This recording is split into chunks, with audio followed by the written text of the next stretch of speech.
ಸಂತು ನಿಂಗೊಂದು ಥಟ್ ಅಂತ ಪ್ರಶ್ನೆ ಕೇಳ್ತೀನಿ. ಇವತ್ತಿನ ಜನಾಂಗಕ್ಕೆ ಯಾರು ಏನು ಬೇಕಾದರೂ ಒಂದು ವಿಡಿಯೋ, ಒಂದು ಫೋಟೋ, ಒಂದೇನೋ ಟೆಕ್ಸ್ಟ್ ಬುಕ್ದು ಯಾವುದೋ ಒಂದು ಪೇಜ್ ತೋರಿಸಿ ಮಳೆ ಮಾಡ್ಬೋದು, ಹೌದಿಲ್ಲ? ಸತ್ಯನ ಸುಳ್ಳು, ಸುಳ್ಳನ್ನು ಸತ್ಯ ಅಂತ ಹೇಳ್ಬೋದು. ಆದರೆ ಅದು ಸತ್ಯ ಸುಳ್ಳು ಅಂತ ಹೆಂಗೆ ಕಂಡುಹಿಡಿತೀರಪ್ಪ? ಕಾಂತು, ಒಂದು ವಸ್ತು ನಿರ್ಣಯ ಮಾಡಬೇಕಾದ್ರೆ ಇಲ್ಲಿ ನೀ ಕೇಳಿದ ಪ್ರಶ್ನೆ ಖರೇನೋ ಸುಳ್ಳು ಅಂತ ಹೆಂಗೆ ಕಂಡುಹಿಡಿಯೋದು?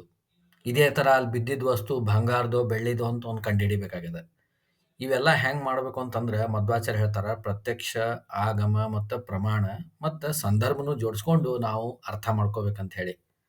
ಈಗ ಎಷ್ಟು ಶಾಣ್ಯ ಮಂದಿ ಹೊಂಟಾರಂದ್ರೆ ಇಂದ್ರ ಯಾವುದೋ ಒಂದು ದೇವತೆಯನ್ನು ಮೋಸ ಮಾಡ್ದ ಅಂತ ಹೇಳ್ತಾರೆ. ಅಂದ್ರೆ ಇಂಥ ದೇವ್ರಿ ನೀವು ನಂಬ್ತೀರಿ ಅಂತ ಹೇಳಿ. ಇದು ಸರಿನೋ ತಪ್ಪೋ ನೀ ಹೆಂಗೆ ತಿಳ್ಕೊತಿ?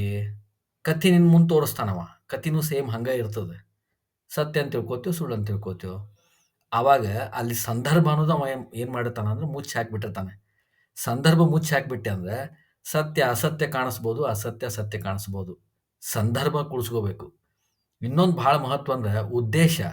ಹೌದಪ್ಪ, ಇದನ್ನು ಸರಿನೋ ತಪ್ಪೋ ಅಂತ ನೀ ಏನೋ ಪ್ರೂವ್ ಮಾಡ್ಲಿಕ್ಕೆ ಹೊಂಟಿ, ಉತ್ತರ ಏನಾದರೂ ಇರಬಹುದು.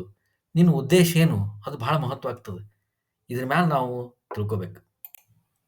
ಮಳ್ಳಾಗೋದು ಬಿಟ್ಟು ನಿಮ್ಮ ಗುರುಗಳ ಗಟ್ಟಿ ನಂಬಿ ಜ್ಞಾನ ಸಾಧನ ಮಾಡ್ರಿ.